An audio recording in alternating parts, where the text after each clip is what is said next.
Radhe Krishna friends. Video शुरू करने से पहले मैं आपको बताना चाहूँगी कि आपकी लाइफ में जो भी समस्या है, चाहे वो धन की हो, चाहे लव लाइफ में हो, चाहे मैरिड लाइफ में हो, या नेम एंड फेम की किसी भी तरीके की कोई भी समस्या हो, उसके समाधान के लिए समस्या से संबंधित मंत्र से अभिमंत्रित करके मैं ये पेंडेंट बनाती हूँ।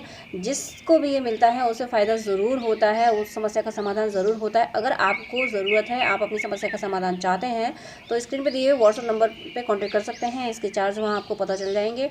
इससे आपको फ़ायदा ज़रूर होगा। तो जो भी समस्या है आप कॉन्टेक्ट कर सकते हैं। मैं अभी शुभ मुहूर्त में ये पेंडेंट अभिमंत्रित करके आपको भेजूंगी, और थोड़ा सा जो भी उपाय होंगे वो मैं आपको बता दूंगी। सिंपल सी रेमेडीज़ होंगी वो भी मैं साथ में बता देती हूँ, तो उससे समस्या का समाधान ज़रूर होता है। आपको नीड हो तो स्क्रीन पर दिए हुए व्हाट्सएप नंबर पर कॉन्टैक्ट कर सकते हैं।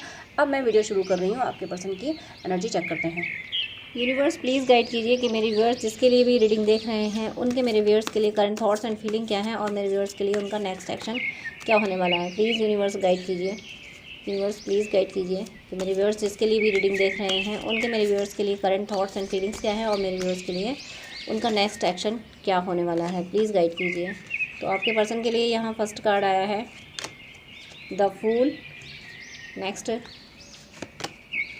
7 ऑफ वैंड्स, एंड नेक्स्ट है यहाँ पे 3 of pentacles, next ace of swords, wheel of fortune. 3 of pentacles को मैं क्लैरिफाई करूँगी। Universe please 3 of pentacles clarify कीजिए। प्लीज़ 3 ऑफ पेंटिकल्स क्लैरिफाई कीजिए। हैंगमैन को भी क्लैरिफाई कीजिए। प्लीज़ हैंगमैन को भी क्लैरिफाई कीजिए। Tower, oh my god, tower, please tower को भी क्लैरिफाई कीजिए। Please tower. 4 of pentacles.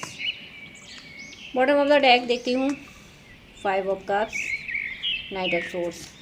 चलिए मैं आपको कार्ड शो कर रही हूँ। First the fool. आपके पर्सन बड़ी मस्त मौला ज़िंदगी जी रहे थे, सब कुछ था, उन्हें ट्रस्ट था आप पे कि आप कहीं जा ही नहीं सकते। वो ओवर कॉन्फिडेंट हो गए थे, उन्हें लगता था कि आप उन्हें छोड़ के जा ही नहीं सकते, आप तो वेट करते ही रहोगे। आपको ना फॉर ग्रांटेड लिया उन्होंने बहुत। उन्हें लगा कि बस मेरा पर्सन मेरा है, अब ये किसी और की तरफ आँख उठा के देख नहीं सकता। तो आपने देखा तो किसी और की तरफ नहीं है, लेकिन इनकी एंट्री भी अपनी ज़िंदगी में आपने बैन कर दी। आपने ये सोच लिया कि मेरी लाइफ में तुम्हारे सिवा कोई और नहीं आ सकता, लेकिन तुम्हारी एंट्री भी अब बैन है, क्योंकि इंतज़ार करते करते मैं थक गई, मैं थक गया। तो ये इस कॉन्फिडेंस में थे अभी तक द फूल की एनर्जी में। अंधविश्वास, विश्वास किया था इन्होंने, सही कि आप विश्वास के काबिल थे, लेकिन ऐसा भी क्या विश्वास कि अपने पर्सन पे ध्यान ही मत दो, नहीं देना था ध्यान। तो फिर आपने अपने आप अपनी एनर्जी को संभाला कि बस बहुत हुआ, अब कब तक एनर्जी देते रहें। जैसे ही आपने अपनी एनर्जी को संभाला, जैसे ही आप खुद पे कंसंट्रेट हुए, अपनी हैप्पीनेस को प्रायोरिटी देने लगे, वैसे ही इनको लगा अरे ये क्या हो गया। फिर इन्होंने आपको मनाने की कोशिश शुरू कर दी, या तो नहीं, अगर नहीं की है तो अब करेंगे। आपको लग रहा होगा कि आपसे बात नहीं कर रहे, लेकिन इनके दिल में बहुत है, ये बहुत कोशिशें कर रहे हैं किसी तरीके से आप इनकी ज़िंदगी में वापस आ जाओ। साम दाम दंड भेद, किसी भी तरीके से, प्यार से, डांट से, होशियारी से, किसी भी तरीके से आप इनकी ज़िंदगी में वापस आ जाओ, ऐसी ये कोशिशें कर रहे हैं। और ये हो सकता है आपको दिखाने की कोशिश कर रहे होंगे, देखो मैं तुम्हारे बिना कितना खुश हूँ, मेरे पास कोई कमी है। लोगों की देखो लाइन लगी है, अगर ये मेल हैं तो देखो लड़कियों की लाइन लगी है, मुझे लड़कियाँ इतनी पसंद करती हैं। अगर ये फीमेल है तो इन्हें अपनी खूबसूरती पे गुरूर होगा, अपनी पर्सनल, कैसे भी दिखते हो लेकिन अपनी पर्सनैलिटी पे इन्हें गुरूर होगा। देखा कि कितने लोग मुझे प्रपोज करते हैं, और एक तुम हो, तुम अब भाव खाते हो कुछ। तो ये सब, ये जो कुछ भी दिखा रहे हैं ना आपको, ये सब इसलिए दिखा रहे हैं क्योंकि आपने अपनी एनर्जी को इनसे विड्रॉ कर लिया। आप इनको एनर्जी नहीं देते, तो इन्हें लगता है कि तुम्हारे बिना हम जी सकते हैं। लगता नहीं है, ये आपको दिखा रहे हैं कि तुम्हारे बिना हम जी लेंगे, लेकिन हकीकत में जद्दोजहद कर रहे हैं। ये सारी जो भी कांड कर रहे हैं, जो कुछ भी स्यापे कर रहे हैं, ये सारे कर रहे हैं आपको ये जताने के लिए, देखो कि कोई फ़र्क नहीं पड़ा मुझे, लेकिन इन्हें फ़र्क बहुत बड़ा पड़ा है, तभी ये सारे काम कर रहे हैं। कोई इंसान खुश रहना दिखाएगा क्यों? अगर वो खुश नहीं है तभी तो दिखाएगा। अगर खुश होगा तो वो तो खुश दे, ऑब्वियसली समझ आ जाएगा ये खुश है, लेकिन ये खुश नहीं है। लेकिन आपको दिखा रहे हैं क्यों? ताकि आपको इनसिक्योरिटी हो, आपको लगे कि देखो अरे मेरे बिना ये इतना खुश है, तो आप वापस जाओ कि नहीं नहीं ऐसा कैसे तुमने सोच लिया, मैं कैसे दूर हो सकती हूँ, हो सकता हूँ। ये सारे ड्रामे कर रहे हैं ये, ताकि आप वापस इनकी ज़िंदगी में आओ। लेकिन जब आप इनके किसी भी ड्रामे का आप पे कोई फ़र्क नहीं पड़ता। हो सकता है इन्होंने कोई ऐसे लोग भी तैयार कर लिए आप दोनों के बीच में, जो आपसे कहते होंगे देखो वो मुझे बहुत पसंद करता है, करती है, मुझे वो बहुत पसंद है। ऐसी बातें भी हो सकता है। कोई थर्ड पार्टी इन्होंने जानबूझ के बना रखी हो, उसको भी बता रखा हो कि पसंद तो मैं उसी को करता हूँ, लेकिन तुम्हें बीच में इसलिए लाई हूँ ताकि उसे जेलस फील हो और वो मेरी तरफ आए, उसको भी समझा रखा है इन्होंने, तो वो आके आपसे कहती होगी या आने वाले टाइम में आपको बोले कि भाई तुम मेरी ज़िंदगी से हट जाओ। अब थर्ड पार्टी अपना गेम भी खेल सकती है, वो सच में इनको प्रपोज़ कर सकती है, वो उसके दिल में सच में ये आ सकते हैं और सच में आपको अपनी ज़िंदगी से निकालने के लिए वो सीरियस इस गेम को ले सकती है, लेकिन ये सीरियस नहीं ले रहे हैं। इनको ये लग रहा है, पता नहीं क्यों इस गेम की एनर्जी मुझे क्यों आई कि ये आपके पर्सन आपके साथ गेम खेल रहे हैं और थर्ड पार्टी जो भी होगी जिसको इन्वॉल्व करेंगे वो सीरियस हो जाएगी। वो उसे लगेगा कि अरे नहीं, मुझे इतना अच्छा बंदा है तो बेटर होगा मैं मोहरा क्यों बनूं, बेटर होगा ये ज़िंदगी में ही आ जाए। तो वो आपको आपके साथ डबल गेम खेल सकती है, वो आपकी सही बातें इनको नहीं बताएगी। तो जब ये होगा, ये थर्ड पार्टी अपना गेम खेल जाएगी, इनके गेम में ये स्क्रिप्ट लिखेंगे आपको चढ़ाने के लिए ताकि आप वापस आ जाओ, लेकिन वो अपनी स्क्रिप्ट बीच में लिख देगी। तब जाके ये सोचेंगे ओ माय गॉड ये क्या हो गया, ये आ जाएंगे हैंगमैन की एनर्जी में कि अरे ये पासा भी मेरा फेल हो गया। अब वो पासा तो इसलिए फेल हो गया क्योंकि जिसको इन्होंने इन्वॉल्व किया उसने उल्टा गेम खेल दिया, उसने तो सच में आपको दूर करने की कोशिश की थी, ये तो सीधे सिर्फ जला रहे थे आपको। तो ये फिर इन्हें समझ नहीं आएगा कि क्या करें। अब ये जो रायता इन्होंने फैलाया है इसको साफ़ कैसे करें। कुछ रायता मुझे ये फैलाते हुए दिख रहे हैं, अभी नहीं फैलाया तो आगे फैलाएंगे, और जिसकी वजह से इन्हें ये लगेगा रिश्ता अब ख़त्म हो गया। कार्ड भी गिर रहा है, यानी आपको भी लगेगा, आपको भी ऐसा फील हो सकता है कि जब इनके बीच में ये किसी को ले ही आए हैं हमारे बीच में, तो फिर मुझे भी इनकी ज़िंदगी में क्या रहना। हो सकता है आप ये सोच लो कि जब तुम किसी और के साथ खुश हो तो तुम्हारी ज़िंदगी में रहने की मुझे कोई ज़रूरत नहीं है। आप इस तरीके की बातें भी सोच सकते हो, लेकिन ये सब बस नादानियों की वजह से होगा। ये बेटर होगा सीधे से होता कि सीधे से आके आपको सामने से बोल देते कि भाई मान जाओ, गुस्सा अच्छा नहीं लगता, बस नोकझोंक अच्छी होती है, लेकिन इतना भी क्या गुस्सा कि हम दूर ही हो जाएं। सामने से आके बोल सकते हैं, लेकिन नहीं, सामने से आके इनको बोलना नहीं है, इनको होशियारी करनी है। ये चाहते हैं आप ज़िंदगी में वापस आओ, लेकिन होशियारी करनी है। तो होशियारी का नतीजा ये हो रहा है, द टावर आ रहा है। ये होशियारी करेंगे थर्ड पार्टी के, दो की लड़ाई में तीसरा फ़ायदा उठाता है, तो ये आप दोनों की लड़ाई में कोई तीसरा फ़ायदा उठा रहा है, इस बात का आपको भी ध्यान रखना है। अगर आप तीसरे को तवज्जो दे रहे हैं तो वो बहुत अच्छे से फ़ायदा उठा रहा है, तो आप भी ध्यान रखना। कोई अगर तीसरा है बीच में तो उसकी बातों पर विश्वास ना करें, आप अपने इंट्यूशन को फॉलो करें, आप डिवाइन से बातें करें, ईश्वर से पूछें कि हे ईश्वर मेरा पर्सन क्या सच में ऐसा है, तब आपको जो जवाब मिले उसको सच मानना। इस थर्ड पार्टी पे बिल्कुल विश्वास नहीं करना। ये आपका रिश्ता, ये अपना गेम खेलेगा और आपका रिश्ता ख़राब करेगा। क्यों? क्योंकि इसको पेंटिकल्स दिख रहे हैं, वहाँ पैसा दिख रहा है, और ये ना काफ़ी अपने पैसे को, आपके पर्सन ना काफ़ी पैसे पे ध्यान देते हुए दिख रहे हैं। और ये जो हैंगमैन की एनर्जी में है, तो कोई डिसीज़न होगा इसको ये पोस्टपोन कर देंगे, क्योंकि इन्हें लगेगा सब खत्म हो गया है। आप जिस तरीके का रेस्पॉन्स दोगे ना, उससे इन्हें लगेगा अब सब खत्म हो गया है, तो फिर अब मतलब कुछ इन्हें समझ नहीं आएगा, तो फिर ये पोस्टपोन करेंगे डिसीजन, उसको होल्ड कर लेंगे कि चलो बाद में एक्शन लेंगे। अभी हो सकता है ये इंतज़ार कर लें कि अभी आप गुस्से में हो, इन्हें लग रहा है कि इन्होंने थर्ड पार्टी का गेम खेला आपके साथ में, तो अब आप बहुत ज़्यादा गुस्से में हो गए होगे, तो आसानी से आप मानोगे नहीं, तो थोड़ा आपका गुस्सा थोड़ा ठंडा होने दें तब जाके बात करें। लेकिन इनको ये नहीं पता कि थर्ड पार्टी अपना गेम खेल गई है, ये बात इनको नहीं पता।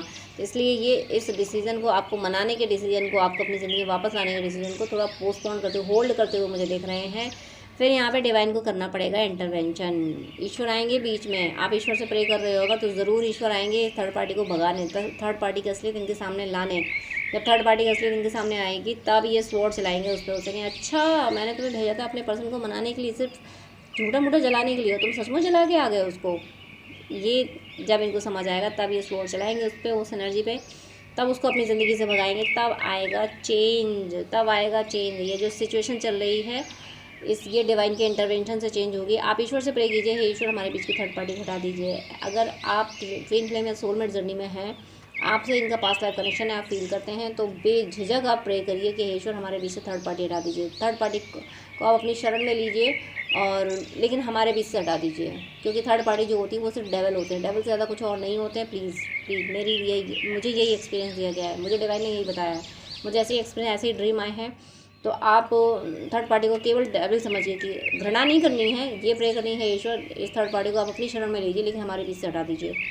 ऐसे आप प्रे करेंगे तो ज़रूर आपके पर्सन इस एनर्जी से निकल जाएंगे। व्हील ऑफ फॉर्च्यून आएगा, बहुत पॉजिटिव चेंज आएगा, रिश्ता आपको बहुत प्यारा होगा। जब प्यास लगती है ना और उस समय पानी ना मिले, फिर प्यास बहुत ज़ोर से लगे और उसके बाद पानी मिले, तो वो पानी कितना प्यारा लगता है, वो कितना प्यारा, कि मतलब कितना सुकून मिलता है उसको।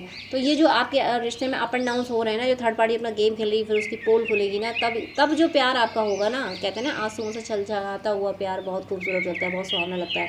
तो वैसा प्यार आपका होने वाला है। बॉटम ऑफ द डेक यहाँ पे देखिए 5 ऑफ कप्स। आपको मिस कर रहे हैं ना, लग रहा है ना कि आप ज़िंदगी से चले गए। देखिए यहाँ भी थर्ड पार्टी आ गई। देखिए बॉटम ऑफ द डेक में भी आ गया 5 ऑफ कप्स, यानी लग रहा है कि आप मूव ऑन हो गए, आप किसी और को डेट करने लगे हो, आपके दिल में ये है ही नहीं, इन्हें ऐसा फील होने लगा है। इसीलिए स्वॉर्ड लेके भाग पड़े कि आप क्या किया जाए, कैसे क्या किया, जो कि मैंने पहले भी एक्सप्लेन किया, क्या किया जाए, कैसे किया जाए, आपको वापस कैसे लाया जाए, आपका अटेंशन कैसे सीख किया जाए। ये सब करने के लिए इन्हें तरीका यही आया कि थर्ड पार्टी वाला। यहाँ भी बॉटम ऑफ द डेक में भी थर्ड पार्टी बैठी, वो स्टोरी यहाँ पे रिपीट हो रही है। इन्होंने थर्ड पार्टी को इन्वॉल्व किया, किसी थर्ड पर्सन को इन्वॉल्व किया, उसने उल्टा गेम खेला। मैं फिर बोल रही हूँ, उसने उल्टा गेम खेल दिया, आपको ही इनके खिलाफ भड़का दिया। झूठा मूठा भड़काना था, ये सचमुच भड़का गया, इसे सच में लालच आ गया। और अंत में ये थर्ड पार्टी की असलियत इनके सामने आएगी और ये कप लेके आपकी तरफ ही आएंगे, अपना कप लेके। ये सिर्फ आपसे ही प्यार करते हैं, आपके सिवा किसी और से ये प्यार नहीं करते हैं। बस अब इनके मनाने का तरीका दूसरा है। ये गेम खेल रहे हैं, गेम खेल के आपको मनाना चाहते हैं, लेकिन इन्हें नहीं पता ये गेम इनके लिए उल्टा पड़ने वाला है। मोनोलॉजी से देखती हूँ उनके और क्या इमोशंस हैं। फेरी क्लाइमैक्स अप्रोचेज, वहाँ भी दिख रहा है क्लाइमैक्स पिछले डेक में भी। तो सच में आपके रिश्ते की खूबसूरत शुरुआत होने वाली है। ये रिश्ता एंडिंग होगी जब फेरी क्लाइमैक्स आ रहा है ना, कि फेरी क्लाइमैक्स क्या हुआ, सेपरेशन का फेरी क्लाइमैक्स क्या हुआ, यूनियन हुआ। The energy is gaining momentum. आपके रिश्ते में जो नेगेटिव एनर्जी चल रही है ना, जो रिश्ते को ख़राब कर रही है, वो सब खत्म होगी, पॉजिटिविटी में चेंज होगा आपका रिश्ता। मेडिटेशन एंड कंटेम्पलेशन, आपके पर्सन अपनी हीलिंग पे ध्यान दे रहे हैं। जो भी नेगेटिव थॉट्स उनके थे, जिसकी वजह से वो झगड़ जाया करते थे आपसे, उन सारी चीज़ों को खुद से दूर करने की कोशिश कर रहे हैं। अ टाइम फॉर हीलिंग, देखिए फिर से आया ये कार्ड। अपनी हीलिंग पे ध्यान दे रहे हैं कि जब ये स्ट्रेस फ्री होंगे तभी आपके लिए कुछ कर पाएंगे, इसीलिए सबसे ज़्यादा अपनी हीलिंग पे ध्यान दे रहे हैं। और एडजस्टमेंट आर रिक्वायर्ड, इन्हें एहसास है कि इन्होंने आपको वक्त नहीं दिया, बाकी सबको दिया, सबके लिए सब कुछ किया, लेकिन आपको अपनी ज़िंदगी में ये सही उचित वैल्यू नहीं दे पाए जो वैल्यू इनको देनी चाहिए थी, इसीलिए आप दूर हो गए और अब ये एडजस्टमेंट करना चाहते हैं। A time to give rather than take, कितना बड़ा मैसेज है कि इन्हें अब एहसास है कि आपने इन्हें बहुत प्यार दिया है, अब समय आया है कि आपका प्यार इन्हें मिले ना मिले, लेकिन इन्हें आपको प्यार देना है। ये बात इनको समझ आ गई है, एहसास हो गया है इनका। अब मैं थोड़ा सा इनके थॉट्स और देख लेती हूँ। इनके थॉट्स और क्या हैं। डेथ, सेपरेशन की डेथ जो भी अभी चल रहा है आपके बीच में, ऑन एंड ऑफ या कंप्लीट सेपरेशन चल रहा है, ये ख़त्म होने वाला है। झगड़े हो रहे हैं, सब खत्म होने वाला है। और help is on the way, help is on the way, आपके रिश्ते की हेल्प की जा रही है, यूनिवर्स हेल्प कर रहे हैं, यूनिवर्स संभाल रहे हैं आपका रिश्ता। टाइम टू मूव ऑन, ये जो थर्ड पार्टी बीच में आई हुई थी ना, उसकी सच्चाई डिवाइन बता देंगे और इनको समझा देंगे, बेटा मूव ऑन करने का टाइम आ गया है, इस थर्ड पार्टी को ज़्यादा एंटरटेन मत करो, वरना हमेशा के लिए खो दोगे अपने पर्सन को। रेस्पेक्ट, आपकी रेस्पेक्ट उनको समझा दी जाएगी कि तुम्हारा पर्सन जितना रेस्पेक्टेबल है इतना कोई नहीं। रेस्पेक्ट करो तो अपने पर्सन की, अपने रिश्ते की रेस्पेक्ट करो, बाकी कहीं और भागने की ज़रूरत नहीं। अबंडेंस, इनको समझाया जा रहा है, इनको ये फील हो रहा है, इनको ये एहसास है कि आप जब इनकी ज़िंदगी में थे तब सब कुछ अच्छा हो रहा था, तब ये अबंडेंट थे। कुछ ना हो इनके पास तब भी ये अबंडेंस फील करते थे अपनी लाइफ में। अब सब कुछ होने के बाद भी ये अपने आप को खाकपति फील करते हैं, पता नहीं क्यों वर्ड यही आया, ये सोचते होंगे खाकपति। और नॉक नॉक नॉक, आपके दिल की धड़कन को समझने की कोशिश कर रहे हैं। नॉक नॉक नॉक, ज़रा मुझे सुनो, ज़रा मुझे सुनो, कुछ ऐसा कि मैं देखो तुम्हारे दिल पे दस्तक दे रहा हूँ, दे रही हूँ, ऐसी ये नॉक नॉक यही कह रहा है कि आपकी धड़कन को टटोल रहे हैं कि भाई मेरे लिए प्यार है या नहीं। तो अगर ये गए हैं तो इन्हें ये सब करना पड़ेगा, इन्हें ऑफर डालने पड़ेंगे, जो कि कम्प्लीटली मुझे ऑफर डालते हुए दिख रहे हैं आपके पर्सन। हर तरीके से, मैंने बोला ना, साम दाम दंडे भेद करके ये आपको पाने के लिए एफर्ट डालते हुए दिख रहे हैं। तो बस आप डिवाइन से प्रे करिएगा, सबके लिए प्रे करिएगा, सबके लिए प्रे करेंगे तो आपका रिश्ता भी संभल जाएगा। इसके अलावा भी आपको कुछ जानना है तो स्क्रीन पर दिए व्हाट्सएप नंबर पर कॉन्टैक्ट कर सकते हैं। पर्सनल रीडिंग और काउंसलिंग के लिए, हीलिंग के लिए, या फिर कुंडली दिखाना चाहें या फिर ड्रीम डिकोड कराना चाहें तो स्क्रीन पर दिए व्हाट्सएप नंबर पर कॉन्टैक्ट कीजिएगा। आप कॉन्टैक्ट करेंगे तभी मैं आपकी हेल्प कर पाऊँगी, तो आप कॉन्टैक्ट कीजिएगा, मैं आपकी हेल्प जरूर करूँगी। God bless you. जय श्री राधे कृष्णा।